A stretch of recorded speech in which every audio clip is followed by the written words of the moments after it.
Good morning, everyone. Today, we are going to see about the essential Java programming. And Java plays a very important role in the field of computer science engineering because many of the applications are being developed by using the language Java. So, there are four basic pillars in Java programming. So, we always call this four as a basic pillars of Java programming. One is data abstraction, data encapsulation, polymorphism, inheritance. So today we are going to see about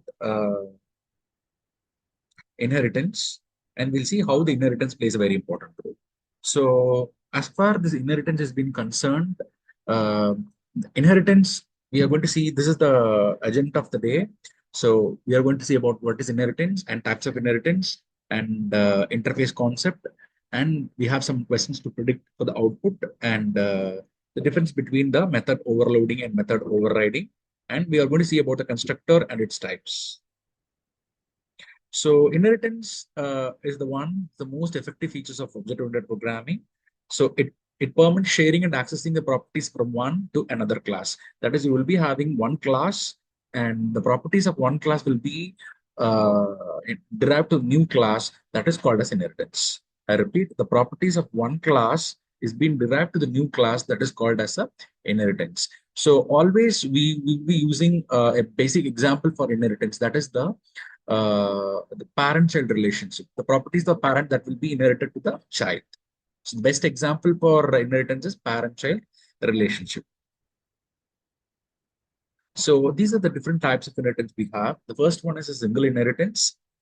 That is, we have a class A and class B. The properties of B is inherited from only one class, that is A.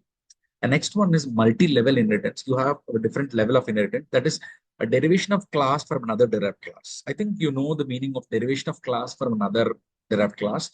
That is, you're having a base class and you're having a derived class.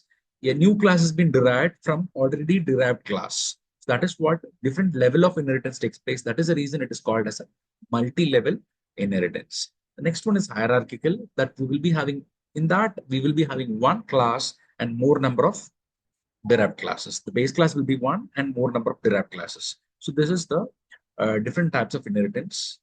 And inheritance, I told you, whenever inheritance is coming to the picture, we will be always dealing with two different classes. One is the base class, and other one is the derived class. So we can call the base class as an old class, and the derived class as a new class, and also which in turn the base class can also be called as a super class, and the derived class is also called as a subclass. So here, just note the syntax of the inheritance: class, superclass name. Then for inheritance, we are using a keyword called as extends, a class, derived class, the derived class name. Extends is a keyword that is used for inheritance, and the base class. I told you the base class is also called as superclass. So already you have certain properties that has been derived in the base class that will be uh, inherited to that will be inherited, or that will be taken, or that will be derived to the new class that is called as a derived class. So here, can you see there is a class employee with only one data member, that is float salary is equal to 40,000. So only one data member has been it is present, it is declared in the class employee, and class programmer is a derived class. Extends is a keyword which is used for inheritance, and we are inheriting the properties from the employee class. Int bonus is equal to 10,000.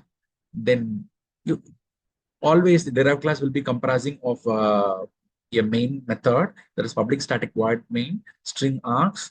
The programmer always, you have to create a derived class only for this uh, base. Always you are allowed to create an object only for the derived class. You can also create yeah, you can also create an object for the base class, but it's not necessarily to be done. So why? Because if you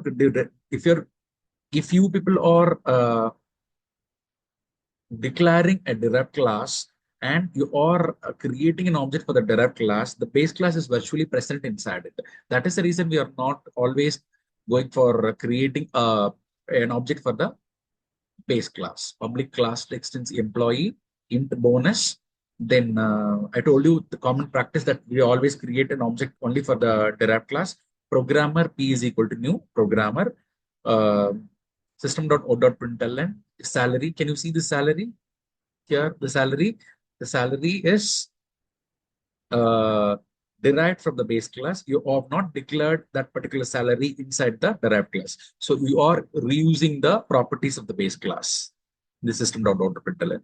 The second one is you are going to print the bonus which is present in the derived class. I think you understood about uh, what is the major advantage of using this inheritance.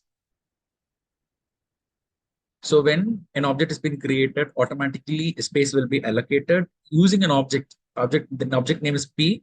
So using the object only, you can access the class members P dot salary and P dot bonus. So you will be getting the output as the programmer salary is the salary which has been already declared in the base class, that is 40,000, and the bonus of the programmer is 10,000. So shall I go for the next one? The next was multi-level inheritance. I told you, I'm just coming back to the slide to tell you about what is multi-level. Multi-level, different level of inheritance takes place. So you are having an animal class. Animal class is having a method eat, public static void main eating. Then class dog extends animal. This is a derived class dog, and animal is the base class. So dog void bark. So that is always dog barks, barking. System.println barking, that will be printed. And I'm going to declare another class called as baby dog extends dog. That is derivation of a class from another derived class. So dog is being derived from the animal. So class baby dog extends dog. So void beep, system.println beeping. So always I told you it is necessary that you have to create an object for the derived class. So here you have a derived class test inheritance to public static void main string args baby dog D is equal to new baby dog. So the baby dog is the newly derived class, derivation of a class from another derived class.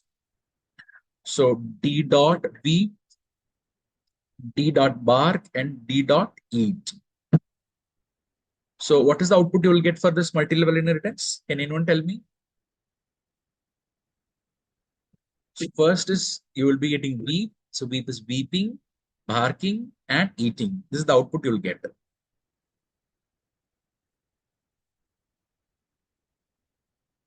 Shall I go for the next one? The next one is hierarchical inheritance. So hierarchical, I told you, there will be one base class and many number of derived classes. You are having an animal, and using this animal, you have created two derived classes. Animal is a base class, dog and cat. So in this animal class, it is having void eat in this derived class void bark system.out.println bark. And next one is a class cat, that is another derived class extends animal void meow system.out.println meowing. Class test inheritance public static void main string args. So cat is cat c is equal to new cat. So that is cat. You're creating an object for the derived class. So it is necessary that you always create an object for individual derived class. Here it is here in this program, it has two different derived classes. One is dog and cat. You are always allowed to create an object for this derived class dog and as well for the cat. C.meow. By using that, you can access the derived class cat properties, and c.eat just been already there in the base class. So what is the output you will get it for this one? You will be getting an output of eating and as well as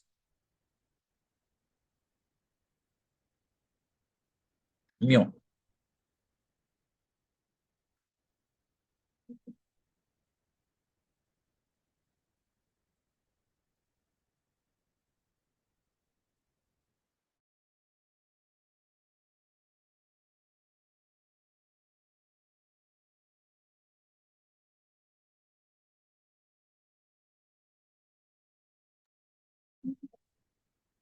Yes.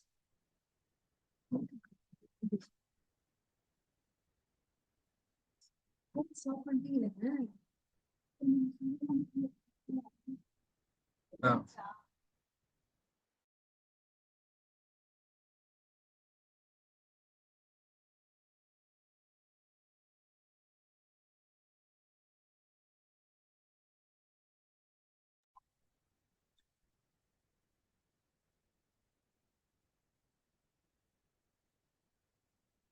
so I told you the Java does not support multiple inheritance. So instead of that, we are going for a concept called as interface concept. Interface is the concept that is an alternative for this multiple inheritance. So interface printable. Interface is a keyword just used for interface concept. And with that, we are going to have having a method called as void print,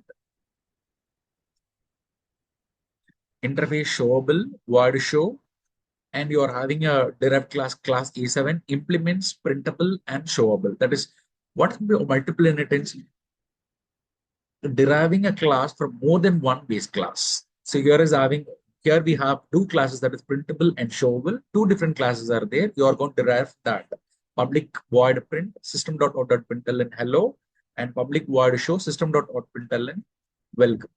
So you are creating a main method public static void main.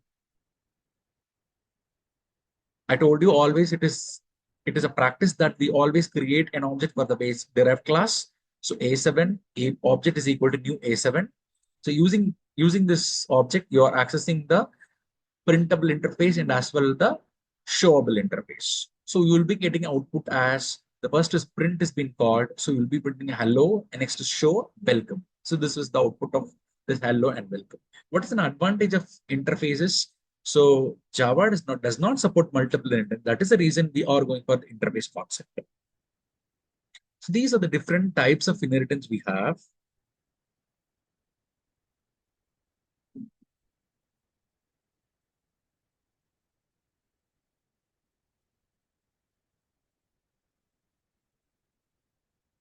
So now you can tell me uh, what will be the output of this one.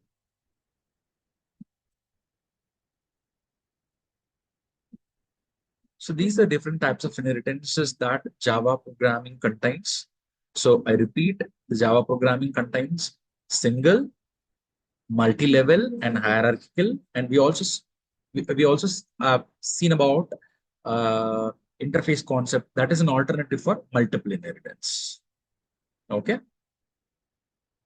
So thank you everyone.